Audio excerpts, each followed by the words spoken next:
we all recording? We are recording. Okay. Well, let's get some introductions done quickly. We're here today with Wade Sayre. Wade was a player with us at SA United and is now coaching. It's kind of like the furniture at SA United these days. Been here for many years.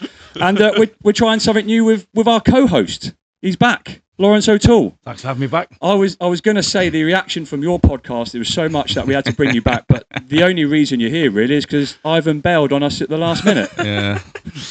Well, what can you do? We don't talk about the comments you had on the last one. Oh, dear. No, we don't. We move on. Not sure how this is going to go, but no, look, I'm excited. Wade, let's start with your playing story. Yep. So, former player with us, take us back to sort of when it all started. So, as a whole career, started when I was 4. Grew up with my brothers. 4 brothers. 3 of them played soccer. So, all 3 that played soccer played at SA United. Started in the NASO recreational program. So, had 4 years of that, and then came over to SA United at 8 years old.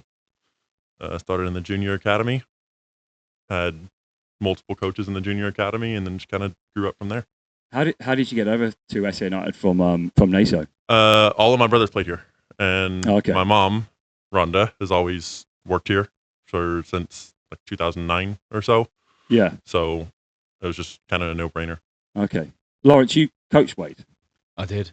Unfortunately, Wasn't quite the same height as he is now, but the same build. What kind of player was he? He was an intelligent player. I'll take that. that's nice enough. I knew where to go. I mean, he was good. What, U9? I had you U11 U11. because academy was Noel and Jay, so I had you U11, U12. Because our whole group of you, like Ricardo and all the other ones we had together. Okay, U11. Yeah, because I remember you were all part of the same group in the academy. Mm-hmm. The 03. We had Ricardo, we had Diego. It's about 15 Owen of Carney, you. Jacob. That was a good team. It's a good group. Good age group, That was to be a honest. really good age group. Were you 9v9? No, we were 8v8. 6v6 and 8v8. 6v8 to 8v8. Oh, okay. Yeah. Yeah, different back in the day. Like coming in coaching, it was weird going from I knew like a 3-3-1 or whatever for an 8v8. Now you got to adjust it. Yeah. From when I played it at that age because I wasn't 9v9. How would you describe yourself as a player? I was never physically the best as far as like challenging for the ball strength and speed, but when I needed to do something, I would always do it. Like I was very determined. Good at set pieces. No. Shocking. For your height? I was not shocking good in at there set anything pieces. that age. Was he? I was he terrible was- at set pieces. We have players who are slightly better, should we say, physically in the air and controlling the ball. No good at defending corners. Nope. No, not particularly. Defensively, I was decent. You had your moments. Defensively, I was good. Just trying to score. Yeah, he wasn't. He was not an attacker. What position did you play in? Before or after the injury? What injury are we talking about? Just a slight, Just a slight break in the broken collarbone. Yeah. Well, so what happened there then? So we were in an Austin tournament at Old Settlers Park. Yeah. And playing 9v9. I was playing center back and went in for a challenge against player. Landed on my left shoulder. Immediately, like it dropped like a broken collarbone does. And my mom took me to the hospital. And then I was out for 2 months. At least 2 months. At least 2 months. And I can't remember exactly how long, but it was for a little while. Going from starting center back to we have to make some adjustments, should we say? Playing left midfield at that point. Like adjustments when he came back from injury? Oh, it was terrible. That and that gap in play didn't help him. Right. So how long were you out for? 2 to 3 months. Okay. Yeah. Physically, he obviously not played, so we had to, shall we say, place him somewhere out of the way. Wade obviously transitioned into a coach. Did he show any sort of leadership qualities when you were coaching him? Not at the young ages. I think that'll probably change when he got 14, 15 maybe. Started, I think, U15. I think I had Bart at that point. And I think that's when I kind of took on more of a leadership role and a captaincy and all that. Okay, so talk about that then. Coming out of 8v8 back then. So 8v8. Into 11v11, under 13s now, still playing with us. What's going on? So that was a hard year for me because that was when they did the birth year change. That you transition from U12 to U13? That's a big jump. And Mark took half the team up to the O2s and left me behind with the second team. So how did that feel? We were the top. I mean, we were the top team, but we weren't very good. Were you frustrated? Oh, I was very frustrated. That was the only time I considered leaving. Really? Was when, yeah. How did you handle it? It's a lot of adversity. So how did you handle it? I mean, I think I just kind of dealt with it and stuck through it. Obviously, not fun having everybody else that was on my team, and we were successful. Yeah. And then all that happened, and he took Owen and Jacob and Diego and Fabricio and all the group from when we were you took U8, U9, U10. You took all of them except me. Right. So that one hurt for sure. That's got to be a lesson there though, that because you ended up on the top group. Yeah. Right. And you know, being left behind, being the only one that got left behind is definitely frustrating. But to not leave the club, did you just like knuckle down and get on with it? Yeah. I mean, I was 12 years old at that point, so my brothers were still playing here. It wasn't really going to happen. I wasn't really going to leave, but it was the only time like I ever considered it. Like, you find your own pathway though, then. Yeah. So become more of a leader. I mean, I think that's what did it. Was I don't have all these other guys to look up to and to perform well with, so it's kind of. I think that's a really good lesson for a young player. I mean, you see it at the pro level, don't you? You get cut by someone. I mean, cut by Tottenham or whatever, at 10, 11, 12, 13, go semi-pro or lower league. But how, it happens all the time. And I don't think you see that anymore. I think you see somebody get dropped from a top team and then just bye-bye. I was about to say that. That was the next one I was I mean, say, you don't see anybody stick it out. You don't. Very rarely. Why do you think that is now? I think everybody's looking for top level, and even if they don't get it, they want to find it somewhere else. Yeah. I don't think people enjoy critique, and I don't think they think being quote unquote demoted affects how it's going to go long term. You know, 9, 10, 11 years old. Oh, I'm not in the top team, so I'm never going to get there. And it's complete opposite sometimes, to be honest. Yeah, and you saw it with the O3s and the different age groups. I'm trying to think of the O4s that came up because of that as well. Like we had Travis. Travis came up. Travis was a good player. Yeah. Devin Yoakum came up. He was a good player, but it was the balance between the O3s and O4s back then was massive. But you made it. You got to the top group. Yep. Made it. So where are we now? Under 15? At that point, yeah, under 15. That's after I had Joseph Torini as a coach. I remember Joseph. Yeah. Joseph Torini. He had some interesting points. yeah. So had Joseph for U13, U14 at the top group, and then had Bart U15, and Jay took over for Bart one year. So you did have Jay for a little bit. So I had Jay in U9 and then Jay again U15. That was right. For one season. I think it was spring. How different was he from U9 to U15? Oh, it was brutal. It was brutal. It was if you were not technically there, you weren't going to play. Like it didn't matter if you understood the game. It didn't matter.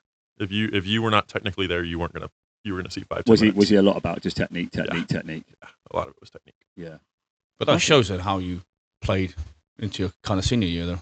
All that technical ability. Yeah. So then after Jay had Ben Loney, and Ben, I loved Ben as a coach.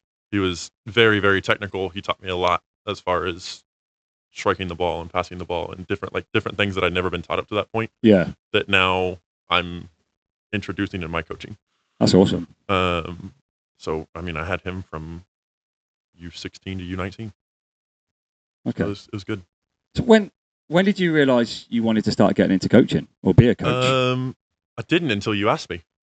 Really? Yeah, I had never even thought about it until I know you asked me once to come help with the rec. Yeah. And I came out and stuck it out from there. And you enjoyed it? I enjoyed it. Okay. Yeah, I enjoyed it. Sorry, Wade, I can't remember that story. But okay, so your fault. Yeah, I just you're the one that threw him in the deep end and went, let's go. I got a random text from like some guy named Martin Smith. Right. Hey, you want to come coach for me? So, all right. During your playing career, never once thought coaching to be great? No. Okay. No. Never thought of it as a career. Well, let's transition into the coaching piece then. Started off in the rec program. You've also worked in our Rising Stars program, Yep. as well as coached some of our younger level teams, right? Yeah, The 9v9s. Started with the rec. I was able to actually coach a recreational team because I was still 17 at the time. Yeah. So I didn't have any licenses or anything, so it was fine. Yeah. And then from there, went into the Rising Stars program. Had 2 years as a coach there, and then became the Rising Stars director that I am now. Yeah. And then during that Rising Stars time, I started working with Laurence, and in the 2012 academy age. Oh yeah, U10. You started doing camps and things as well. Yeah, on there in the summer. And the other days we do. Do it every day on summer, doing camps, and I mean, the first year coaching an academy team, if I didn't have Laurence there, I probably wouldn't have continued it. Okay. Because he made it very easy because we just It wasn't the easiest of groups. It was not the easiest group. So what was harder than you expected then? What was harder about it? I don't know that it was hard. He just made it easy because he ran the sessions. So we combined our two teams, and then he ran every session, and then we both kind of just went between. I think the difficult thing is, and you know this from personal experience, like the difference in levels of players at U9, U10 is huge. Even between a second and a third and a third and a fourth, it's massive. Yeah. And we had that issue. We had the third and the fourth team. There was just a massive difference between one player on the same team to another player on a different team. Right. And it was difficult for him, Well, we learned from our mistakes. Yeah, I think just having that as a guide and a mentor the entire first year of coaching was very helpful. What mistakes did you make early on? I mean, trying to think. Can't think of like necessarily a mistake. It was just easy having him there. Yeah. I didn't have to design sessions. I didn't have to do anything because he did everything. Okay. So I was essentially there just helping him coach both teams, and then doing the games on Saturdays. That's awesome. Have you do you see him as a mentor? Yeah. Is there anyone else in the club that you see as a mentor? Or is it because I know you guys are extremely close? I mean, I've known 14 years. Yeah, yes. I've known him over half his life. Which is why you're the perfect. Scary. You're the perfect co-host today because your relationship is very strong. Is very strong. Sorry. I stopped growing and he didn't. What did you like about Laurence as a mentor then? I think he was honest. He didn't like hide anything, and he still doesn't. Like, if I mess up in a situation, he'll be like instantly first to tell me. Yeah. He won't hide it. I mean, that's the way I learned. Were you hard on him? No, not hard on him, but you have to tell people, hey, this is why we don't do this, or this is not going to work because of this. And it's not hard love or anything. It's just you have to tell it how it is. Yeah. Otherwise, it just keeps going on and on and on, and that can be a problem. The more you go into coaching. Yeah. I think the fact that we've become more friends than mentor, and like we hang out all the time. Build relationships with people. We talked about in our last podcast. Oh, we did. Yeah. We said it was important. We said it was important as staff Good. that we have that relationship away from good. the fields as well. So what's your how would you describe yourself as a coach now then? What's your philosophy? Depends on the team. Okay. I mean, right now I coach 2015 Boys Gold. So our third team at that age, right in the middle of the pack. They're alpha, so they're a little bit technically okay, and then tactically okay, like nothing special, nothing terrible. Yeah. And then I've got the 2014 Girls Black, who are a different story. Uh-huh. Love them to death. I love coaching them. But it's coaching them is completely different. Right. Because number one, it's boys to girls. I've learned this is my first year coaching girls. Coaching girls is so different. Absolutely. Like the boys, I can get into them a little bit. I can be upset with them, and they'll respond. They'll give it right back to me, and it works out. But the girls will break down emotionally and mentally, and it's do it. It's a skill having to adapt to the different teams and the different genders. Do you remember when you coached the 2004 girls team, Laurence? Yeah, that was a long time ago. I mean, we had a good group of players. It's very difficult sometimes. That's Going, the only. the mentality of going boys from girls is hard. You haven't gone back since the 04 girls team, No, have you? honestly, I'd prefer working with the Oh, boys. he had the 2013 girls for one season. Oh yeah, I forgot about that. He did have the 13 girls for Did one he? season. Yeah, he had a. Oh, in Tisha- academy. he had the Academy. Tisha You did have him in Letitia and Olivia. Oh, I did forget about that, to be honest. Oh, you did. You Yeah. try and block that one out of your mind. No, I just completely forgot. And then he tried to pass it on to myself or Brendan as quickly as he possibly could. Well, in my defence, I got given the 15 boys and someone else at the 13s. Right. That's my story, and I'm sticking to it. Oh, okay. You didn't try and punt him off. No, I didn't point them off. Wait. Is there anything you care more about than wins? And although to be fair, Laurence, has he won many games as a coach with our club? No.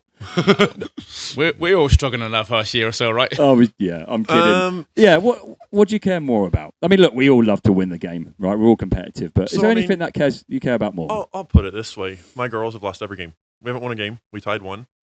But I mean, we went from losing 8-0 every game to now 1-2, 2-0. Which is great. Yeah, It's great, right? Shows progress. It's progress.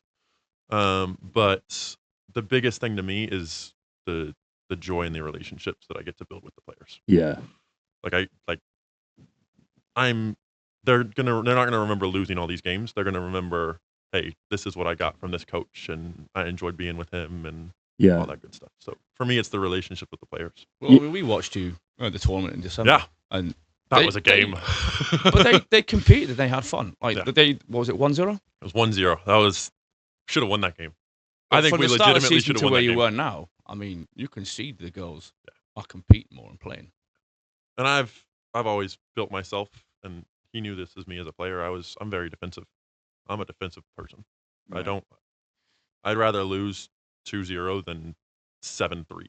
Like, Yeah. if we don't score, it is what it is. But It's a crazy you wanna had Jay keep as the a coach game. because Jay just wanted to score yeah, goals. like I want to keep the game tight.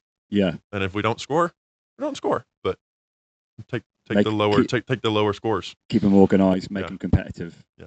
Yeah, and well, we had our coaching clinic yesterday, and we focused on the supposed lower level teams, Mhm. right? Which, depending on how you want to define that, we said it's like 75% of our club.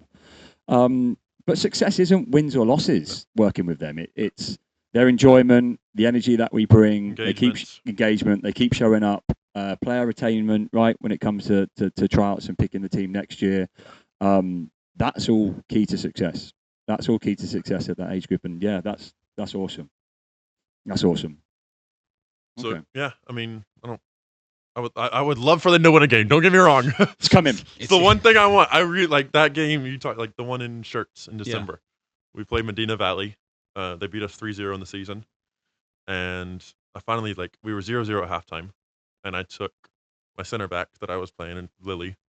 And I said, I asked the girls at halftime, I said, look, if you guys want to take a risk, we can go and we can try and score a goal. And we might lose 7-1, but we can try and score a goal. Yeah. Or we can sit back and defend like we have been and try for a 0-0. They're like, no, we want to score. Like, all right, let's go. Yeah. And then we created what? I mean, 5 or you 6 must have good at least chances. 5 really good chances. 5 to or 6 score. really good chances to score, Yeah. and then one counter attack. Just couldn't. Okay. Stuck a new player in center defender, didn't work out, and just conceded 1 goal. But That's okay. again, 1-0 versus 3-0 in the season, and we competed and had a chance to score. I'll take that all day. Yeah. Yeah, it was That's fun. awesome. It was fun to watch. It Yeah. was. Yeah. Well, let's see. Maybe we can get that W or that goal in the United for Hope at the weekend. So, That'd be good. all Play, right. play Medina Valley one more time this season, so we'll see. Yeah, there you go. It's a good way to measure progress as well, that, isn't it? So, all right, couple of shared stories between you two then. The hardest age groups that you've both had to coach. Honestly, I think for me personally, the harder age groups are the older ones. The high school, the late middle school into high school. I think they're the hardest groups. What do you find harder about them? Well, they hit puberty and then their mentality changes. They've got other sports they might want to do. They've got different, schoolwork and stuff. The young ones constantly there. Yeah. Their parents bring them, so 95% of the time they're always at practice. I agree with that. The older It's- ones, it's difficult mentally and physically as well. Yeah, I mean, the oldest team I've had is a U14 team, so nothing like high school or anything. But even then, you could see they were more interested in other things, which is fine. It is what it is. But Yeah. the little ones, they want to be here and they show up every time. So is that under 14 the hardest team that you've coached, or hardest age group you've coached as well? That's the hardest age group I've coached. Yeah. But I think also the transition from, because I took the 12s from U10 to U11. That was hard. Yeah. To go from 7v7 to 9v9 with the same team, that was difficult. The jump's always hard though. The jump from one age to another is very difficult. I think the 9v9 to 11v11 is a much bigger jump, and that's a lot more difficult. Yeah. What advice would you two give to coaches going from 9v9 to 11v11? I've done it a few times and I've always got my way of doing it, but I'm curious as to what you guys think. To start with, keep it simple. Make the game as simple as you can before you start introducing different philosophies that may not work.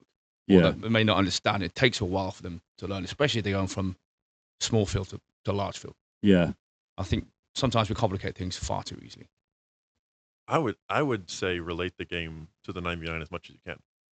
So take your 11v11. Like, don't go into these crazy formations. If you're playing a 3-4-1, make it a 3-5-2. Okay. Yes. Or if you're playing a 2-4-2, make it a 4-4-2. 4-4-2. Just make it simple. Don't get these new thoughts of these crazy terms like inverted fullback or whatever in these kids' heads. Yeah, we spoke about that yesterday. With the jargon, gen press, rest defense, and it's nonsense. Don't confuse them with that, and just keep the game, like you said, just keep it simple. He played as a false nine for me. So funny you say that. My last year, so after playing, did you play him up front? No, he didn't. I did. He didn't. Okay. Last year playing, my last year, I would have been a freshman in college because of that portal birth year change. I was able to play an extra year. Yeah. Played for Ben, and after playing 14 years of defense, he said, "You know what? You're big. Go up top." Were you prolific? Did you score goals? No. Have you seen Peter Crouch? No. No. Crouchy was brilliant though. I have no idea what the thought process was behind it. What? I did not score. I don't think I scored more than 4 goals that year. What? Okay, that's a brilliant one. What professional footballer reminds you most of Wade then? Is it Crouchy? What, the way he plays or just the way he looks? the way he played. Who is he close to? That's a good question. Don't say Virgil van Dijk. No. I don't know. There isn't That's one? a very good question. I can't think off the top of my head right now. No. Did you model yourself off of anyone? I always like Tarkovsky. Oh, he's an Everton fan, yeah. I like Carlos Puyol a lot. Leighton Baines. I did love Leighton Baines.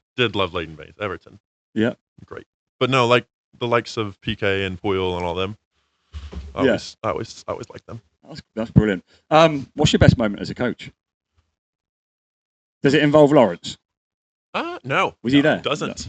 No. First year coaching 7v7 with that 2012 group. We went to the Lions Winter Blast. Very cold weekend, like it always is. And I mean, went on and won the tournament. So we went from, well, I think that's another season that we barely won maybe 2 games. And then we won 2 games in a row. And then I had a final against a team, and I had a game against a team, and it was like, we were both going to be in the final anyway. So I said, you want to just play the final? He says, yes, it works. And won the tournament. And after the game, he didn't say, "Oh, I was just kidding. Can we actually go back and play it again?" No. Yeah, no. But having that first tournament win felt really good. Yeah. After having a not great fall season with them. Yeah. To come in and do that. That's great. It's great to have a little bit of success. Yeah. What's your best moment as a coach? Better be coaching me. Okay. No. Okay. So yeah. 2 things there then. Your best moment as a coach, and then your best moment coaching Wade. Best moment as a coach. You've had so many, Laurence, haven't you? Well, I don't even think it's anything like that. I mean, I had a kid before the whole change with SAFC became how it is. I had a kid I coached for 3 years. Got picked up by SAFC in U11, U12, and he's still playing there now. Okay. I think. Is that Zayden? No, Alex Dominguez. Was Jasmine Dominguez? Yeah, so sister? I had a brother for the whole of academy into U11, and then he got picked up by SAFC. That And was when there was still SAFC travelling as whatever. What is he now? Under? Is he 10? So under 16? Under 16, and he's still there. He's still playing FC, yeah. Okay. I think getting kids like that into sort of, if you like, the professional pathway. Yeah. Is when his age group, Diego Miguel, Diego Leva went over to professional. I think he's in Spain still. No, he's He's in Mexico. He's Mexico now, yeah. He and his brother both play for Club America. They came to camp. That's how we picked them up years and years and years ago. I remember that St Mary's Hall. Was it St Mary's? Yeah. St Mary's Hall. And they were a brilliant family, and they just had this extreme passion to play, and you could see the way they played. And Diego was just a happy kid. Yeah. And I think that's the wins. I think as a coach, you see that, and tournaments and everything is great. But if you can get kids in, that's even better. Yeah, I agree with that. Yeah. I mean, tournaments are great, wins are great, but the actual individual development and seeing the kids go on and do good things. I mean, even moving them up from the second or third team to the top team, done your job. Win as well. Yeah, you've done your job. We've seen that over the last sort of 18 years. Yeah. Best moment coaching, Wade? Best moment. Best and worst. Come on. Oh, a worst is in worst. There has to be a worst. It's hard to think because it's been so long now. I mean, I don't know if there is a best or worst, to be honest. I mean, the age group you play with was just a fun age group to work with. Yeah. There isn't a best and worst because, you look at sort of age groups that are successful, and success isn't winning games at tournaments, but how they play and the way they play. And I think that age group was, at the time, probably one of the best in the club. Yeah. Yeah, we were good. Going, even starting with academy, we had 3 very good academy teams. And it's great because it was like a rivalry between the teams and the coaches as well, which was fun. I think back, my favorite moment playing was when we had a tournament. No, a lie. League game. Had Classics Fields, playing Classics League. Yeah. And it's 3-2. We're up, or we're losing 3-2. It's 3 minutes left in the game. We had a corner. And this was one that I actually made. Yeah? Yeah, I actually scored this corner. You got one. Ball gets sent in, top or off the head, top corner. Do you need to answer that? It's Rhonda. It is Rhonda. It's fine. Are you sure? Yeah, she'll hear this later. It's fine. All right, back to. She'll be on the naughty step now. All right, back to your headed goal. Yeah, or the goal. So I mean, tied at 3-3. I think immediately, as soon as the kickoff happened, whistle blew. So Yeah, it was the last thing that happened in that game. What's funny is there wasn't the rule then back there of the no heading. Yeah, no, that was you. I mean, it was U11. So yeah, it would have been no heading still. Were you there as well? No, this was with Noel. Oh, okay. This was with Noel. Yeah. And then the other header that I remember, it was in a tournament, and we lost the game 7-1. But in order to get our other team in the club to win the tournament, we had to score 1 goal. And you got it. And I got the header goal. You got the header goal. Yeah. Hero. So back ASP was it? So back that was the shirts against Ajax. But back in the U9, U10, I was good at heading. And then Yeah. Once 11v11 hit, nah. Okay. Well, anyone that doesn't know you, just for the record, very tall, very very tall, should be amazing in the air. Yeah. Should be amazing in the air. So, no, that's great. That's great. Okay, look, sort of just to wrap it up then. Advice for any young players that might want to go into coaching. Don't hesitate. Okay. I think if you get an opportunity and you get asked and you're even thinking about it, do it. Yeah. Because the worst thing that happens is you don't like it and you stop after 6 months or whatever. Yeah. But give it try it. I would have never even thought that it would go this far. Yeah. So any advice for them if they do try it, they step on the field for the first time, they're nervous, they're not sure what to do or it's uncomfortable for them, anything, you could help them, point them in that right direction? Find a Laurence. Find a mentor. Find a Laurence. I mean, find somebody that use one of your old coaches. Yeah. Somebody that you get along with, and reach out to them and ask questions. Yeah. That's probably my biggest thing. That's great advice. We need to do that more. Yeah. We do need to. Even experienced coaches, I think, need to 100% pick at each other's brains more. Him and I talk. Yeah. Even when we're out here, doing the field work and stuff. Different things. Yeah, reflection. Again, going back to our coaching clinic yesterday, the the feedback from your peers is vital. We shouldn't feel embarrassed, I guess, or ashamed or anything like that, asking. I think sometimes, macho and I don't want to show a sign of weakness and, or whatever. I do think it's important to step out of that comfortable zone and be like, look, Wade, man, you watched my session. I didn't feel it went very well. What can I do better next time? And what feedback? I think that's so important. Good. Yeah. Do you have any advice, Laurence?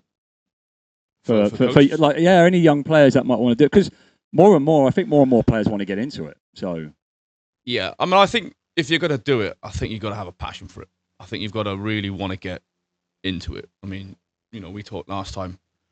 It takes over your life. Mm-hmm. Like you have to jump in 2 feet. You can't just say, well, I like it and I want to do it. If you're going to do it, you have to fully commit. Yeah, and you have to learn the game. You have to learn to love the game. And you have to learn to love failure because you're going to fail. Yeah. How important do you both think licenses are to a coach's journey? Because you both recently did it. Well, we both did our C license. I mean, I think there were beneficial points to it. I think there were things that I got out of it that were good. Overall, I don't think the license makes you a good coach. Yeah. I think I the agree, experiences but get. Think there's parts of it you have to take away that. Yeah. Things you can think of that you didn't do. You're like, actually, you know what? I think that's the right thing to do, or I can take that and change it the way I want to do it. Yeah. I mean, there's certainly. I mean, to be a Premier League player, a Premier League coach, sorry, you have to have a pro license. So there's a thought process to why you have to do it. Yeah. So they are important. It's just what you take from it. Yeah. Yeah, 100%. I know coaches who have A licenses who aren't great. I know coaches who don't have anything or minimum who are really good. But I think at least going and doing a license shows that you care about your development. I think that's the biggest thing, especially if you're looking at it from an outside view, is they care about, like from a parent perspective. Yeah. They want to learn more, so they give my kid more. Yeah, you're just sharpening your tool. Yeah. Yeah. So, okay. Anything, Laurence, to share about Wade before we close and we wrap up? No. Any last memories? He's got nothing nice to say, does he? No, I've got plenty of nice things to say. Like I say, it's been so long sometimes. I've thousands of kids we've coached, so sometimes trying to think of memories can be difficult. Yeah. But knowing him over half his life is, I've seen him change for the better. Yeah. Which is good. Thanks, buddy. That's You're cool. welcome. That is very cool. Wade, let's finish with you, bud. Spring is here. Any aspirations, expectations, anything you want to achieve for the spring? Where do you want to be in maybe the next 5 years? Anything moving forward as Wade the coach? I think. We'll start with the spring this season. I think just continuing with the little wins, not necessarily focusing on the big picture. Yeah, just the little wins with each individual player is massive for me right now. That's great. So every little thing that happens in the spring that's positive, take that and enjoy it. Brilliant. And then as far as future goes, I think I'd kind of like to be at a point where I'm comfortable helping other coaches more. Okay. As far as essentially, talking 5 years from now, you're going to have 2012s coaching. Yeah. Yeah. Wow. Yeah. So these, I'll be 9 years older than them. So yeah, I think I could be somebody that would help them out a lot. Does the coaching education interest you? Being an educator? I think just being a mentor. Being a mentor? Yeah, I think just helping out. Not necessarily, nothing for money or anything like this. Just enjoying it. That's a great goal to have. Yeah. Okay. Well, guys, thanks for coming in. Of course. I think it went really well. I think having a co-host and Wade, it's been fascinating hearing about your journey from player to coach. We love you at the club. Ivan does want to know when you're going to build the shed. It's on the list, right? It's somewhere in there. And the list is pretty long. The list is very long. You're off to build a floor. I hear you're doing our office floor in a minute. The office floor. Okay. Master of all trades, right? He is a master of all trades, yeah. So yeah, thanks for all you do, especially tournament weeks as well. You work so much. People don't know or might not know. You do a lot of work at our complex. Yeah. You know, you mow the fields, you help with the line in. Yeah, you build the sheds. Build sheds. You are a handyman around the complex to make sure it's the best it possibly can be for our players and coaches, and we appreciate that. Appreciate it. And I know you get annoyed with us when we're like, wait, can we have a goal, please, on field 5, 2 minutes before training? Shooby. So, brilliant. But yeah, look, we'll call it there. Thanks so much for coming in. You guys have been awesome. All right. Thanks, Smithy. Appreciate it. All right, then, guys.